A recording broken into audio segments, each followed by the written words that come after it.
Hello friend, welcome to unfolded English. চলো আজকে আমরা আলোচনা করব। দেখতে পাচ্ছ লেখা রয়েছে ফ্রেজ। ঠিক আছে, ফ্রেজ নিয়ে আজকে পুরো আলোচনাটা হবে। আচ্ছা, শুরুতেই চলে আসি যে ফ্রেজ জিনিসটা কি। দেখো, এই ফ্রেজটা কিন্তু প্রত্যেকের জানা উচিত, যারা একদম ইংরেজি শুরু থেকেই শুরু করছে। আমার মনে হয় একদম ক্লাস 3-4 থেকেই জানা উচিত। আমরা যেমন 3-4-এই সেন্টেন্স, তোমার নাউন, প্রোনাউন, হ্যাঁ, দেন এগুলো পড়ি। তো ফ্রেজ প্রত্যেকের জানা উচিত। আমাদের সিলেবাস অনুযায়ী কিন্তু ক্লাস 8 থেকে ফ্রেজ আছে, কিন্তু আমার মনে হয় একদম শুরু থেকে জানা উচিত, কারণ সব জায়গায় কিন্তু ফ্রেজের দরকার হয়। আমি খুব সহজ করে, হ্যাঁ, যতটা সহজ করা যায় খুব সিম্পল করে আমি তোমাদের বোঝাবো। হ্যাঁ, যারা দেখছো দেখতে থাকো। হ্যাঁ, চলো তাহলে প্রথমে চলে আসি যে ফ্রেজ জিনিসটা কি। What is phrase? দেখো, ফ্রেজকে বাংলায় বলা হচ্ছে শব্দগুচ্ছ। ফ্রেজ কি কি বলা হয়? ফ্রেজকে বাংলায় বলা হয় শব্দগুচ্ছ, অর্থাৎ গ্রুপ অফ ওয়ার্ড। কি বলা হচ্ছে? Group of words. ঠিক আছে, তাহলে ফ্রেজের ডেফিনেশন হচ্ছে শব্দগুচ্ছ, গ্রুপ অফ ওয়ার্ড, একগুচ্ছ ওয়ার্ড। অর্থাৎ ফ্রেজ মানে কি? যেখানে একের বেশি ওয়ার্ড থাকবে। ঠিক আছে, শব্দগুচ্ছ বা গ্রুপ অফ ওয়ার্ড যেখানে ফাইনাইট ভার্ব থাকে না। দেখো, এরপর ফাইনাইট ভার্বটা কি জিনিস আমি একটু সংক্ষেপে বলি। ফাইনাইট ভার্ব, ঠিক আছে, বাংলায় বলা হচ্ছে সমাপিকা ক্রিয়া। আরেকটা হচ্ছে নন ফাইনাইট ভার্ব, যেটাকে বাংলায় বলা হয় অসমাপিকা ক্রিয়া। দেখো, ফাইনাইট ভার্বের আমি যদি ডেফিনেশন বলি, তাহলে যে ভার্বটা সম্পূর্ণ অর্থ প্রকাশ করে তাকে বলা হয় ফাইনাইট ভার্ব। আর যে ভার্বটি সম্পূর্ণ অর্থ প্রকাশ করে না তাকে বলা হয় নন ফাইনাইট ভার্ব। কিন্তু যদি আমি আরো সহজ করে বলি, এটা মনে রাখি, আমি এখন যেটা বলছি সেটা হচ্ছে যে ভার্ব দেখে টেন্স চেনা যায়, যে ভার্ব দেখে টেন্স চেনা যায় তাকে বলা হয় ফাইনাইট ভার্ব। আর যে ভার্ব দেখে টেন্স চেনা যায় না সেটা হচ্ছে নন ফাইনাইট ভার্ব। তো আমি বললাম, দেখো আমি বললাম যে আই লাইক টু প্লে, আমি খেলতে পছন্দ করি। দেখো, এই সেন্টেন্সে একটা ফাইনাইট ভার্ব আছে, একটা নন ফাইনাইট ভার্ব আছে। আমি কি বললাম? যে ভার্ব দেখে টেন্স চেনা যায় তাকে ফাইনাইট ভার্ব বলে। দেখো, এখানে ভার্ব আছে একটা লাইক, আর একটা আছে প্লে। শুধু প্লে নয়, টু প্লে। তাহলে দেখো, লাইক কোন টেন্সে আছে? প্রেজেন্ট টেন্সে আছে, তাহলে এটা ফাইনাইট ভার্ব। বাট এটা টু প্লে, টু প্লে কি কোনো টেন্স চেনা যাচ্ছে? না, তাহলে নন ফাইনাইট ভার্ব। বাট যদি ধরো আমি এটা টেন্স চেঞ্জ করলাম, ধরো আমি বললাম যে আই লাইকড টু প্লে, আমি খেলতে পছন্দ করেছিলাম। দেখো, আবারও কিন্তু এটা লাইকটা ফাইনাইট ভার্ব, কোন টেন্সে আছে? পাস্ট টেন্সে আছে। টু প্লে, দেখো এখানে টু প্লে প্রেজেন্ট টেন্সও আছে, আবার টু প্লে পাস্ট টেন্সও আছে, তাই না? তাহলে যে ভার্ব থেকে টেন্স চেনা যায় এটা প্রেজেন্ট টেন্স, এটা পাস্ট টেন্স। তাহলে যে ভার্ব থেকে টেন্স চেনা যায় সেটা হচ্ছে ফাইনাইট ভার্ব, আর যে ভার্ব থেকে টেন্স চেনা যায় না সেটা হচ্ছে নন ফাইনাইট ভার্ব।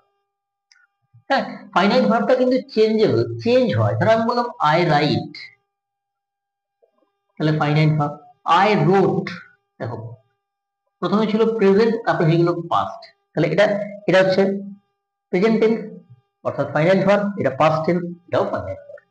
তাহলে চেঞ্জ হচ্ছে টেন্স অনুযায়ী, কিন্তু চেঞ্জ হয়, তাকে বলা হচ্ছে ফাইনাইট ভার্ব। এরপর যখন কতগুলি আমরা দেখবে সেন্টেন্স পড়েছি প্রত্যেকে পর বসে, একটা শব্দ একটা অর্থ প্রকাশ করে তখন থেকে সেন্টেন্স বলা হয়। আমরা ছোট থেকেই পড়েছি সেন্টেন্স। কি পড়েছি? যে কতগুলি ওয়ার্ড যখন পাশাপাশি বসে, কতগুলি ওয়ার্ড যখন নির্দিষ্ট নিয়ম অনুসারে পাশাপাশি বসে একটি সম্পূর্ণ অর্থ প্রকাশ করে তখন তাকে বলা হচ্ছে সেন্টেন্স। কিন্তু এই যে সেন্টেন্স, এই যে সেন্টেন্স, ধরো আমি যে কোনো সেন্টেন্স লিখছি, এই সেন্টেন্সটা আসছে কোথা থেকে, এর সিকোয়েন্সটা কি, এটা একটু প্রত্যেকে জেনে রাখা ভালো। দেখো, আমরা শুরু থেকেই পড়ি, সবাই পড়ি ছোটবেলায়, যে প্রথমে কি আসে? লেটার আসে, তাই না? তারপর কি আসে, ওয়ার্ড আসে, তারপর সেন্টেন্স আছে না, এটাই তো আমরা পড়েছি, অনেক বইও দেওয়া আছে। কিন্তু না, এর মাঝখানে আরো দুটো শব্দ আছে, আরো দুটো জিনিস আছে। একটা হচ্ছে ফ্রেজ, তারপর হচ্ছে ক্লজ, দেন আলটিমেটলি কি আছে, সেন্টেন্স আছে। ঠিক আছে, তাহলে letter, word, phrase, clause, then ultimately sentence আছে। তাহলে আজকে আমাদের বিষয় হচ্ছে ফ্রেজ। আমরা লেটার জানি, তাই না, ABCD লেটার, সেইগুলো নিয়ে একটা ওয়ার্ড তৈরি হয়, ডগ, ক্যাট, বুক, পেন, এটা আমরা জানি। তো আজকে আমাদের বিষয় হচ্ছে ফ্রেজ, অর্থাৎ শব্দগুচ্ছ। ক্লজ নিয়ে আমরা পরে অন্য কোনো একটা ক্লাসে করব। তাহলে ফ্রেজ কাকে বলে আমরা জানলাম, তাই না, ফ্রেজ কাকে বলে আমরা জানলাম। এরপর এবং ফ্রেজগুলো আমরা চিনব কিভাবে সে নিয়ে একটা সংক্ষিপ্ত আলোচনা আমরা করি। দেখো, ফ্রেজের মোটামুটি আজকে আমরা তিনটি টাইপ সম্পর্কে আলোচনা করব। এই তিনটি জানলেই অনেক কিন্তু কাজ হয়ে যাবে। হ্যাঁ, এমনিতে ফ্রেজ কিন্তু অনেক আছে, 7টা ফ্রেজ আছে। হ্যাঁ, প্রোনাউন ফ্রেজ বাদ দিয়ে বাকি noun, adjective, verb, adverb, preposition, conjunction সব ফ্রেজ আছে। বাট আমাদের যেটা দরকার জানা সেটা হচ্ছে নাউন ফ্রেজ, অ্যাডজেক্টিভ ফ্রেজ এবং verb, adverb phrase. Noun, adjective এবং অ্যাডভার্ব, এই তিনটি জানলেই যথেষ্ট। ঠিক আছে, তো এটা নিয়ে আজকে আমরা আলোচনা করবো। হ্যাঁ, তাহলে আমরা ফ্রেজ, তাই তো, ফ্রেজ নিয়ে আলোচনা করছি। দেখো, তাহলে আজকে আমরা জানবো নাউন ফ্রেজ, আমরা পড়বো অ্যাডজেক্টিভ ফ্রেজ, আর আমরা পড়বো অ্যাডভার্ব ফ্রেজ। ঠিক আছে, দেখো, আমরা নাউন জানি। নাউন মানে কি, যে অর্ডার দ্বারা কোনো কিছুর নাম বোঝায় তাকে নাউন বলা। আচ্ছা, একটা সেন্টেন্সে আমরা নাউনকে বার করি কিভাবে? ধর আমি বললাম যে Rima gave Riya a pen, তাই তো। Rima gave Riya a pen, Rima রিয়াকে একটা কলম দিয়েছে। ঠিক আছে, এখানে ভার্ব কোনটা, গেভ। আচ্ছা, কে দিয়েছিল, রিমা। কাকে দিয়েছিল, রিয়াকে। কি দিয়েছিল, পেন। এখানে তিনটি কিন্তু নাউন আছে, আছে না, রিমা নাউন, রিয়া এবং পেন।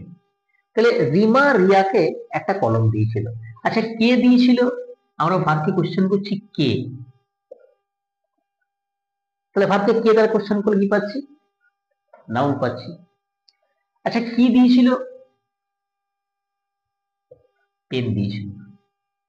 ঠিক আছে, কাকে দিয়েছিল, রিয়া, তাই না। তাহলে রিমা হচ্ছে সাবজেক্ট এবং রিয়া এবং এই পেন হচ্ছে অবজেক্ট। তিনটি কিন্তু নাউন, ভালো করে লক্ষ্য করো, রিমা, রিয়া এবং পেন, এই তিনটি কিন্তু নাউন, তাই না। তাহলে আমরা যখন ভাবকে কোশ্চেন করি কে, কি, কাকে, তাহলে আমরা কি পাবো, নাউন পাবো। ঠিক আছে, প্রোনাউনও পেতে পারি, কাকে দিয়ে প্রশ্ন করলে প্রোনাউনও পেতে পারি, নাউনের পরিবর্তে যেটা বসে সেটাই তো প্রোনাউন। নাউন ফ্রেজ মানে প্রোনাউন ফ্রেজ, প্রোনাউন ফ্রেজ বলে কিছু নেই কিন্তু, হ্যাঁ, নাউন ফ্রেজ আছে। তাহলে ভাবকে যখন আমরা কোশ্চেন করবো কে, কি, কাকে, কি পাবো, নাউন পাবো। ঠিক আছে, বুঝা গেল। এরপর দেখো ফ্রেজটা কি। ধরো আমি বললাম যে she gave me food and shelter, সে আমাকে খাবার এবং আশ্রয় দিয়েছিল। ঠিক আছে, আচ্ছা, কি দিয়েছিল, প্রশ্ন করো, আমি কি বললাম, ভার্বকে কি দ্বারা প্রশ্ন করলে, কে দ্বারা প্রশ্ন করলে বা কাকে দ্বারা প্রশ্ন করলে তুমি নাউন পাবে, কে, কি, কাকে। ঠিক আছে, এখানে আমি কি দ্বারা পাচ্ছি, she gave me food and shelter, সে আমাকে খাবার এবং আশ্রয় দিয়েছিল। আচ্ছা, কি দিয়েছিল, ফুড এন্ড শেল্টার। ঠিক আছে, কি দিয়েছিল, ফুড এন্ড শেল্টার, তাই না। তাহলে এটা কি বলতো, এটা হচ্ছে আমার নাউন ফ্রেজ।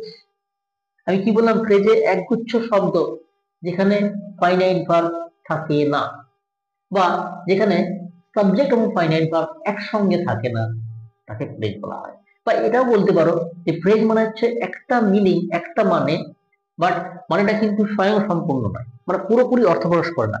দেখো, ফুড অ্যান্ড সেন্টার মানে কি, খাবার এবং আশ্রয়, একটা মানে প্রকাশ পাচ্ছে, কিন্তু এটা কি পরিপূর্ণতা পাচ্ছে না, তাহলে সেটা হচ্ছে ফ্রেজ। তাহলে দেখো, এক দুই তিন, তিনটি ওয়ার্ড আছে, এটা হলো কি, এটা হলো আমার নাউন ফ্রেজ। বোঝা গেল? আরেকটা এক্সাম্পল দিই। ধরো বললাম আমি, দেখো এটা কিন্তু ভার্বের কি হিসাবে কাজ করছে বলতো, অবজেক্ট হিসাবে কাজ করছে। আর আমরা জানি একটা সেন্টেন্সে নাউন কোথায় কোথায় বসে, হয় সাবজেক্ট না হয় অবজেক্ট। ক্লিয়ার? ধর আমি বললাম যে ট্রাভেলিং ট্রাভেলিং বাই ট্রেন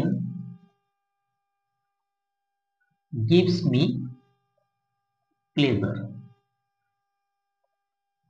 ট্রেনে ভ্রমণ ট্রেনে ভ্রমণ আমাকে কি দেয়, আনন্দ দেয়। এবার কোশ্চেন করো, কিসে ভ্রমণ, মানে কি ভ্রমণ, গিভ, কি দেয়, মানে কি আনন্দ দেয়, travelling by train gives me pleasure. তাহলে ট্রেনে ভ্রমণ আমাকে আনন্দ দেয়, তাহলে কি দেয়, কি আনন্দ দেয়, দেখো উত্তর আসছে ট্রাভেলিং বাই ট্রেন। এক দুই তিন, তিনটি ওয়ার্ড আছে, তাই না? এটা ট্রাভেলিংটা কিন্তু ভার্ব নয়, ট্রাভেল মানে যাত্রা করা, মানে এখানে ভার্ব নয়, এখানে কিন্তু পুরো এটা সাবজেক্ট হিসেবে কাজ করছে, ভার্ব কিন্তু গিভস। তাহলে কি আনন্দ দেয়, ট্রাভেলিং বাই ট্রেন। তাহলে কি ফ্রেজ, এটা হচ্ছে আমার নাউন ফ্রেজ। বোঝা গেল? আচ্ছা, এরপর চলে আসি সব থেকে সহজ যেটা, সেটা হচ্ছে আমার অ্যাডজেক্টিভ ফ্রেজ। হ্যাঁ, অ্যাডজেক্টিভ কিন্তু সব জায়গায় সহজ, তাই না? অ্যাডজেক্টিভের কাজ কি, এর কাজ হচ্ছে নাউন বা প্রোনাউন সম্পর্কে এক্সট্রা তথ্য দেওয়া। নাউন বা প্রোনাউন সম্পর্কে এক্সট্রা যে তথ্য দেয় তাকে বলা হচ্ছে অ্যাডজেক্টিভ। ঠিক আছে? ধরো আমি বললাম যে, আমি বললাম